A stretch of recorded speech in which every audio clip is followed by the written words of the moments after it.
खुलुमबाय बे समाव नोंथांमोननि सेराव लानानै फैदों मोनसे खौरां। दुलाराय बर' फरायसा आफादनि आदब आरो गुन गोनां सोलोंथाइनि मावथांखि। 1000 गुदि फरायसालियाव बेसेन नाङै फोरोंथाय होनाय हाबाफारि खुंफुंदों जफादं बापुजि गुदि फरायसालियाव।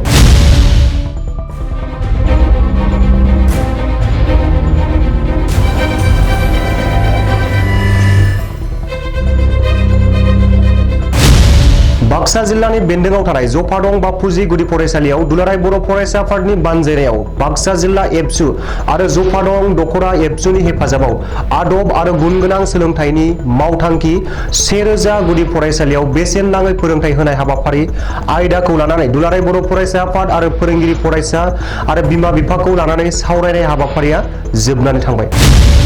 सरकारा जेब्लासिम गुदि फरायसालियाव फोरोंगिरि थिसनथाय होआ अब्लासिम एबसुआ थिसनथाय होनाय बेसेन नाङै जासे फोरोंथाय होनाय फोरोंगिरिफोरा फोरोंलांबाय थागोन। बे फोरोंगिरिया जाय गुदि फरायसालियाव सासेल' फोरोंगिरि दं बेफोर फरायसालियाव फोरोंगोन।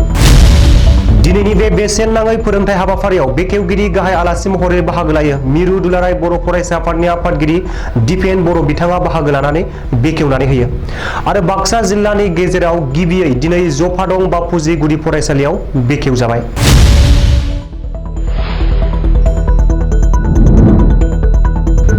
हाबाफारियाव मिरु एबसुनि लोगो आफादगिरि रोमदोन बसुमतारी, गाहाय नेहाथारि कनेन्द्र बसुमतारी, सोलोंथाइ नेहाथारि सोमावसार बसुमतारी, बाथ्रा दान्थे नेहाथारि दिपज्योति कछारी लोगोसे मिरुनि एबसुनि गोबां दैदेनगिरि आरो जिल्ला एबसुनि दैदेनगिरि बिथांमोना बाहागो लायो।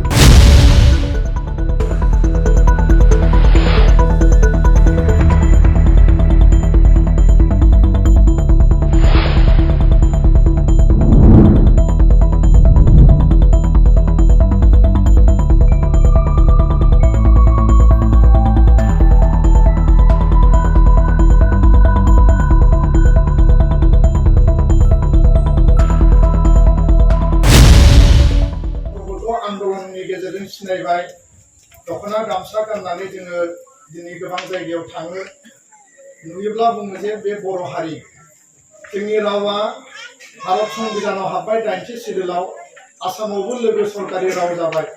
बर' मिडियामा थाखो 1निफ्राय दा बेयाव थाखो 5सिम दङ।